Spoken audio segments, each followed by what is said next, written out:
ఆలయంలో ఒక మూలకి వినాయకుని మందిరం అయితే ఉంది. నేను ఇటువంటి పేరున్న విఘ్నేశ్వరుడిని నేను ఇంతవరకు ఎప్పుడు చూడలేదు. చామరకర్ణ రససిద్ధి గణపతి. ఆ పేరు పెట్టడానికి కారణం ఏంటంటే స్వామివారి చెవులు చామరాలంటే విసనకర్రలు ఉంటాయి కదా, సో ఆ విసనకర్ర ఆకారంలో ఉన్నటువంటి చెవులు కలిగిన అని అర్థం చామరకర్ణ అంటే.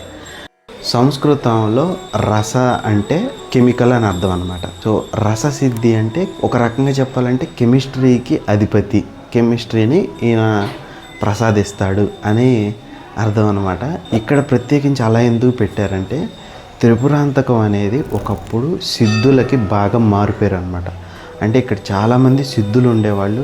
వారిలో ఇద్దరు ముఖ్యమైన వాళ్ళు ఎవరంటే నిత్యనాథ సిద్ధుడు, అలానే నాగార్జునుడు. వీళ్ళిద్దరూ కూడా రసరత్నాకరం అనే పుస్తకాన్ని రాశారంట. ఆ రాసింది కూడా ఈ ఆలయంలో ఉండే.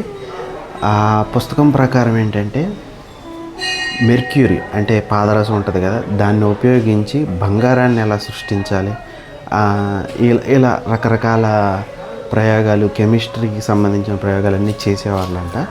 మరి ఆ కాలంలో ఆ సిద్ధులందరికీ అంత జ్ఞానాన్ని ప్రసాదించింది ఈ స్వామివారే కాబట్టి అలా రససిద్ధి వినాయకుడు అన్న పేరైతే వచ్చింది.